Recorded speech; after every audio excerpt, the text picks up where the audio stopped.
नमस्कार साथियों, बहुत दिनों बाद आपसे मिलना हो रहा है और आज हम जिस प्रोडक्ट की बात करेंगे उसका नाम है च्यवनप्राश। च्यवनप्राश का नाम च्यवनप्राश क्यों पड़ा? अगर ये सब जान लेंगे तो आपको च्यवनप्राश खाने में और मज़ा आएगा। च्यवनप्राश का नाम पड़ा है, एक च्यवन ऋषि थे, महर्षि च्यवन।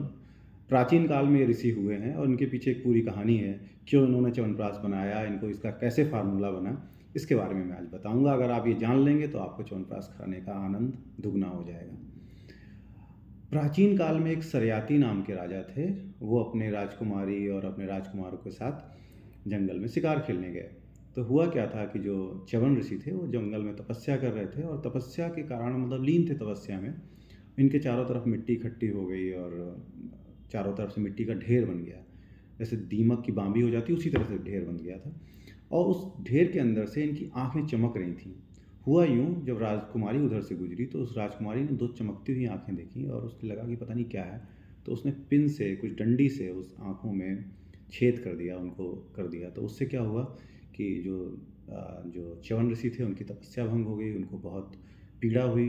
तो जब राजा आए तो राजा ने माफ़ी माँगी च्यवन ऋषि से, कहा हमें माफ़ कर दीजिए। राजकुमारी ने भी माफ़ी माँगी, लेकिन राजकुमारी को बड़ा प्रायश्चित हुआ कि मेरी वजह से इनकी आँखें खराब हो गई हैं और इस प्रायश्चित का इसका पश्चाताप मैं ही करूँगी। तो राजकुमारी ने राजा से कहा कि भई राजा, पिताजी, मेरी वजह से इनकी आँखें खराब हुई हैं तो इनके लिए इनकी प्रायश्चित करना मेरा दायित्व है। मैं प्रायश्चित करूँगी और इन ऋषि से मैं शादी करूँगी और उनकी सेवा करूँगी। राजा ने समझाया कि भई ऋषि वृद्ध हैं और तुम अभी यंग हो, जवान हो, कैसे शादी हो पाएगी तुम्हारी?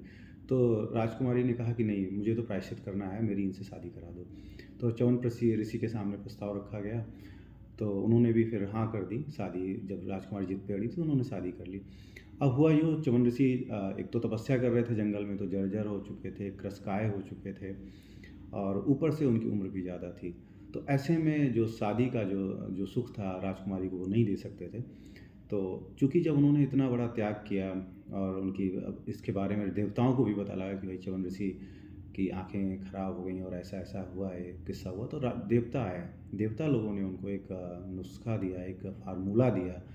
उस फ़ार्मूला को बना के च्यवन ऋषि ने खाया और च्यवन ऋषि खुद भी जानकार थे आयुर्वेद के, लेकिन कहा जाता है कि जो च्यवनप्राश का फ़ार्मूला है, वो सीधे देवताओं ने उन्हें दिया और उस फ़ार्मूला का प्रयोग करके च्यवन ऋषि ने अपनी जवानी को, अपने यौवन को पुनः प्राप्त कर लिया और वो पुनः जवान हो गया और उन्होंने अपनी जो उनकी शादी थी राजकुमारी के साथ, अपना गृहस्थ जीवन आनंद से बिताया।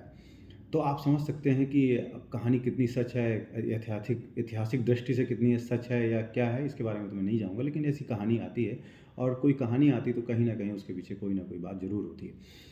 तो आप जान सकते हैं कि च्यवनप्राश का उपयोग प्राचीन काल से पुनः यौवन को प्राप्त करने के लिए किया जाता है। अब मैं बताऊँ, च्यवनप्राश की जो जड़ी-बूटियाँ पड़ती हैं उसमें मुख्य जो इसमें रोल होता है आँवले का होता है। इसमें ताज़े आँवले का प्रयोग किया जाता है और आँवला आप लोग सब लोग जानते हैं कितना पौष्टिक होता है, कितना उसमें विटामिन सी होता है, कितना स्वास्थ्य के लिए अच्छा होता है। तो इसमें जो बेस होता है वो आँवले का होता है और इसमें उसके ऊपर से कुछ बहुत बहुमूल्य जड़ी-बूटियाँ इसमें मिलाई जाती हैं और इसमें जो है घी में, जो आँवले को घी में पकाया जाता है और घी जो है शुद्ध घी होना चाहिए, आँवले ताज़े होना चाहिए। तो जितना अच्छा आँवला होगा, जितना अच्छा घी, शुद्ध घी होगा और जितनी अच्छी क्वालिटी की जड़ी-बूटियाँ उसमें पड़ी होंगी, उतना ही अच्छा च्यवनप्राश होगा। तो न्यूट्रीवर्ल्ड का जो च्यवनप्राश है उसमें इस बात का पूरा ध्यान दिया गया है कि अच्छे प्रकार के ताज़े आँवले से ही बनाया जाए। इसमें अच्छी किस्म का देसी घी, शुद्ध घी प्रयोग किया जाए और जड़ी-बूटियों भी अच्छी क्वालिटी में डाली जाएँ। तो च्यवनप्राश कैसा लगा या कैसा है, ये तो आप जब लोग उपयोग करेंगे तब आपको खुद समझ में आ जाएगा। ज़्यादा तारीफ़ करने की ज़रूरत नहीं, मैं अपने मुँह से क्या तारीफ़ करूँ, लेकिन मुझे बहुत पसंद आया, बहुत अच्छा। कोशिश यही की गई है कि च्यवनप्राश को अच्छे से अच्छा बनाया जाए। तो ये तो आपके बीच में जाएगा। तो ये तो बात हुई च्यवनप्राश की कहानी की, इसके पीछे क्या कहानी थी और इसका क्या उपयोग है। लेकिन मैं संक्षेप में आपको बता दूँ कि इसके क्या फ़ायदे होते हैं। देखिए, सबसे पहली जो बात च्यवन ऋषि ने कहा कि भई पुनः यौवन प्राप्त कर लिया, तो शक्ति आती है, एक तरह का एंटीऑक्सीडेंट है। आज की आधुनिक विज्ञान की भाषा में कहें तो ऑक्सीडेशन की वजह से हमारी उम्र बढ़ती है और कोई एंटीऑक्सीडेंट अगर हम अच्छे से सेवन करेंगे तो हमारी उम्र घटेगी और हमें पुनः यौवन आएगा। तो ये एक बहुत अच्छा एंटीऑक्सीडेंट है। दूसरा, ये बहुत अच्छा इम्यून बूस्टर है। आप सब लोग जानते हैं जो कोरोना के समय में च्यवनप्राश को खाने की सलाह दी जाती थी क्योंकि इससे इम्यूनिटी अच्छी रहती है। इसमें आंवला है तो उसकी विटामिन सी है, तो विटामिन सी की वजह से ये बालों के लिए, आँखों के लिए, त्वचा के लिए, हर चीज़ के लिए बहुत अच्छा है।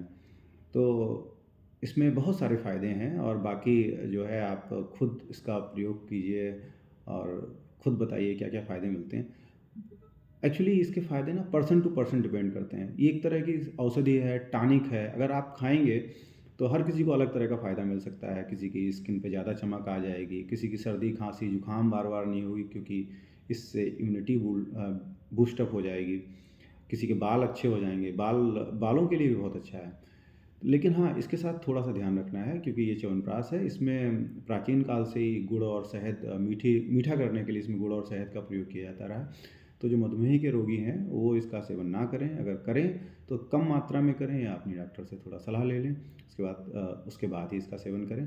बाकी मुझे पूरा भरोसा है इसका सेवन बच्चों से लेके बड़ों तक, वृद्ध तक हर तरह के लोग कर सकते हैं। ज़रूरी नहीं कि मतलब च्यवनप्राश आप छोटे बच्चों को भी दे सकते हैं। जो बच्चा खाना खा लेता है 3-4 साल से बड़े बच्चे को दे सकते हैं, यंग वाले भी कर सकते हैं और जो वृद्ध लोग हैं उनके लिए भी दे सकते हैं।